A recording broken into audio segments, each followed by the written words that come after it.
តើមកពេលប្រកាន់នៅពេលយប់នៅស្ថិតនៅក្នុងផ្ទះរបស់លីយ៉ុនអូហូ2 ឆ្នាំហើយចាប់តាំងពីខ្ញុំបានជួបជាមួយឃាតករនៅផ្ទះរបស់ខ្ញុំផ្ទាល់អរគុណចំពោះអឧបទ្ទវហេតុភ្លាមនោះខ្ញុំបានដឹងគុណនោះរហូតមកដល់ពេលនេះខ្ញុំអាចដោះស្រាយបញ្ហានេះបានខុនឆេវូខ្ញុំគឺជាប្រពន្ធរបស់លោកគឺឈ្មោះមែនតាំងហើយសម្រាប់ខែបន្ទាប់តើខ្ញុំស្ដាយប៉ុន្មានដងមិនខ្វល់ថាខ្ញុំត្រូវរកអស់សង្ឃឹមប៉ុណ្ណាទេប្រពន្ធ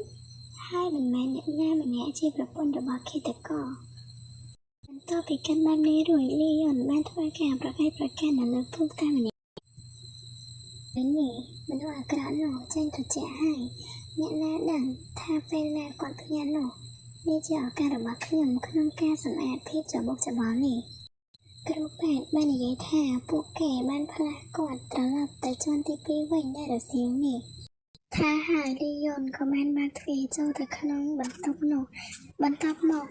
នៅពេលដែលលីយ៉ុនដើរចូលទៅក្នុងស្រាប់តែមិនឃើញឈីវូនៅក្នុងបន្ទប់នោះសោះពេលនោះធ្វើឲ្យលីយ៉ុនផិតភ័យជាខ្លាំងរួចក៏បានធ្វើការតាមរកឈីវូរបស់យើងស្រែកផងហៅផងថា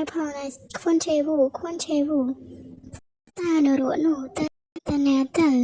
គាត់មិនមានរូបរាងល្អទេដូច្នេះគាត់មិនអាចទៅណាបានឆ្ងាយឡើយតែខ្ញុំបានរត់គ្រប់កន្លែងហើយតើអ្វីនឹងកើតឡើងបើខ្ញុំរកមិនឃើញពេលនោះលីយ៉ុនបានក្រឡេកមើលឃើញអ្វីម្យ៉ាងហើយនោះគឺជាដំណាក់ឈាមនៅពេលដែលនាងសម្លឹងទៅតាមដំណាក់ឈាមនោះស្រាប់តែនាងមើលឃើញថាគឺជាខ្វុនឆេវូដែលនៅក្នុងដៃមានកាន់មានកាន់សត្វមួយអ្វីម្យ៉ាងវាដូចជាសត្វមន់អញ្ចឹងណាហើយនៅក្នុងខ្លួនរបស់ហើយនៅតាមខ្លួនរបស់គាត់ហ្នឹងប្រឡាក់សុទ្ធតែឈាមពេលឃើញដូចនេះធ្វើឲ្យលីយ៉ុនស្រឡាញ់កាំងមួយសន្ទុះរួចនាងក៏បានគិតក្នុងចិត្តថាតែវាទទួលបានការចាប់អារម្មណ៍ដូច្នេះលីយ៉ុនអ្នកត្រូវតែអូបរ៉ាណូត្រឡប់មកផ្ទះវិញឥឡូវនេះខ្វុនឆេវូអ្នកអាចផ្លាស់ទីបានហើយតែមែនទេហើយអ្វីបានជាអ្នកចេញមកទីនេះតាមមកនេះមកហើយដាក់មន់នៅចុះហើយត្រឡប់ចូលទៅខាងក្នុងវិញអ្នកមិនអាចចេញមកខាងក្រៅបានយូរនោះទេពេលនោះឈីវូមិនបាននិយាយអ្វីទាំងអស់ហើយបានធ្វើការស្ដោះឈាមចេញពីមាត់របស់គេពេលឃើញដូចនេះធ្វើឲ្យលីយ៉ុនមានការភ័យជាខ្លាំងហើយនឹងបានបែងញើសធំតើគាត់ទៅតែសម្រាប់មន់ឆៅជាមួយនឹងថ្មិញរបស់គាត់មែនទេតើការបាត់បង់ការចងចាំពិតជាមានអ្វីមួយខុសហើយជាមួយនឹងខួរក្បាលរបស់គាត់តើមែនទេនេះជាកន្លែងឈួតស្អីទៅបន្ទាប់មកឈីវូក៏បានសួរទៅកាន់លីយ៉ុនតើអ្នកធ្លាប់ដែរទេតើអ្វីទៅ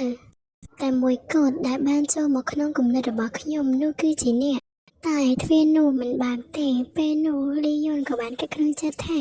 នេះតើគាត់វាទ្វារខាងក្រៅចាំមករកខ្ញុំមែនទេមានន័យថាគាត់ចាំមករបស់ខ្ញុំតើត្រូវទេស្ងប់អារម្មណ៍សិនគាត់ច្បាស់ជាគ្មានសេរីភាពទេមានបន្ទប់ជាច្រើនទៀតសម្រាប់ធ្វើការកែ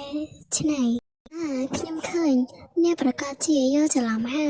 តាមពិតខ្ញុំជាគ្រូពេទ្យដែលមើលថែអ្នកខ្វុនឆេវូអូណាតាមបច្ចេកទេសខ្ញុំជាគ្រូពេទ្យដើមឈើប៉ុន្តែវានៅតែរាប់បញ្ចូលលោកបានដេកអស់រយៈពេលជាច្រើនម៉ោងតើលោកដឹងទេសូម្បីតែពេលគេងក៏លោកឈឺខ្លាំងដែរហើយជាមូលហេតុដែលរាងកាយរបស់លោកមិនស្ថិតស្ថេរនៅពេលនេះការមើលឃើញឬការស្ដាប់អ្វីមួយវាគ្រាន់តែជាខួរក្បាលរបស់លោកដែលរញ៉េរញ៉ៃតែប៉ុណ្ណោះគ្មានអ្វីត្រូវព្រួយបារម្ភទេអ្វីក៏ដោយវាគ្រាន់តែជាសុបិនតែប៉ុណ្ណោះអ្នកត្រឡប់ទៅផ្ទះវិញសម្រាប់បានត្រឹមត្រូវហើយភ្ញាក់ពីគេងនោះអ្នកនឹងមានអារម្មណ៍ប្រសើរជាងមុននោះខ្វុនឆេវូបានសម្លឹងទៅមើលទៅកាន់លីយ៉ុនរួចក៏បាននិយាយថាតើជាសុបិនមែនទេរួចហើយក៏ទម្លាក់មាត់នៅក្នុងដៃនោះចុះត្រូវហើយប្រសិនបើវាជាការពិតខ្ញុំប្រហែលជាមិនឈរនៅទីនេះទេនោះលីយ៉ុននាងក៏ចាប់ផ្ដើមឆ្ងល់ហើយបន្តមកខ្វុនឆេវូក៏និយាយបន្តថាខ្ញុំបានចំណាយពេលពេញមួយយប់សុបិនអំពីការគេងជាមួយប្រពន្ធរបស់ខ្ញុំឆ្នេះខ្ញុំមិនច្រឡំទេខ្ញុំមានប្រពន្ធហើយនាងនៅពីមុខខ្ញុំកំពុងតែព្យាយាមរត់ទៅឆ្ងាយដូចជានាងមានសេចក្តីប្រាថ្នាកិច្ចពីការស្លាប់អញ្ចឹងខ្ញុំចង់រត់ប៉ុន្ តែខ្ញុំគ្រាន់តែចង់ប្រាប់គាត់ថាគាត់កំពុងតែយល់ច្រឡំហើយប៉ុន្តែអន្ទាក់ដែលខ្ញុំកំណត់សម្រាប់ខ្លួនខ្ញុំកំពុងតែបិទនៅក្នុងពេលនេះហើយខ្ញុំមិនអាចបោះសំបីតែមួយជំហានបានឈ្មោះរបស់អ្នកថាយ៉ាងម៉េច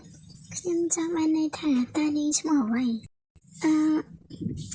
ខ្ញុំក៏ប្រាប់គាត់នៅឈ្មោះពិតរបស់ខ្ញុំដែរទេពេលនោះខុនឈេវូបាននិយាយថាខ្ញុំមិនចង់សួរលើកទី3ទេពេលនោះលីយ៉ុនបានស្រែកទាំងភ័យហើយនឹងឮថាសូលីយ៉ុននោះខុនឈេវូក៏បាននិយាយថាលីយ៉ុនតើអ្នកបានសម្រេចចិត្តថាអ្នកបានគ្រប់គ្រាន់ហើយឬនៅថាប្តីរបស់អ្នកប្រែទៅជាមនុស្សឈួតពេកដើម្បីដោះស្រាយដូច្នេះឥឡូវនេះជាពេលវេលាដ៏ល្អឥតខ្ចោះដើម្បីផ្ដាច់ពីគាត់អត់ទេនោះមិនមែនទេពេលនោះលីយ៉ុនក៏បាននិយាយថាតាមទស្សនៈរបស់អ្នកខ្វាន់ឆេវូវាត្រូវតែគួរឲ្យខ្លាចស្រាប់តែមានប្រពន្ធដែលមិនចងចាំខ្ញុំគ្រាន់តែព្រួយបារម្ភពីភាពមិនប្រក្រតីនិងមិនស្រួលដែលត្រូវតែមានសម្រាប់អ្នក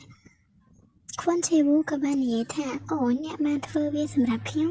លីយ៉ុនបានងក់ក្បាលយ៉ាងលឿនហើយក៏បានគេក្រុងចិត្តថាខ្ញុំគ្រាន់តែត្រូវការដើម្បីរស់ប៉ុណ្ណោះចុះការកេងជាមួយគ្នានោះតើអ្នកហៅការពិចារណានោះយ៉ាងម៉េចដែរ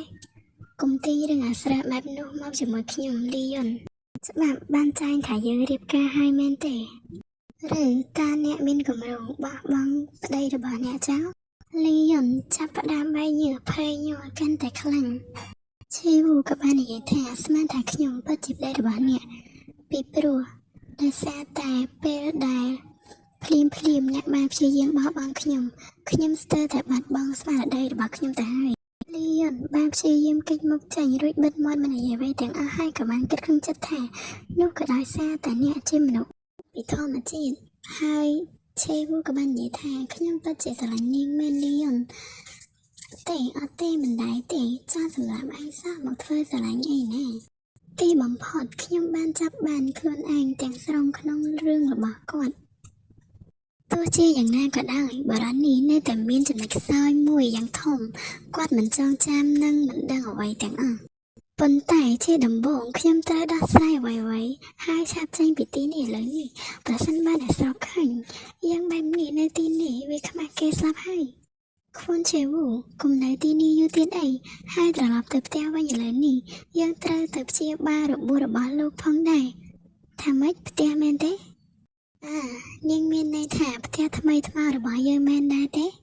យន់ចាប់ផ្ដើមភ័យនិងបែកញើសរួចក៏និយាយថាចា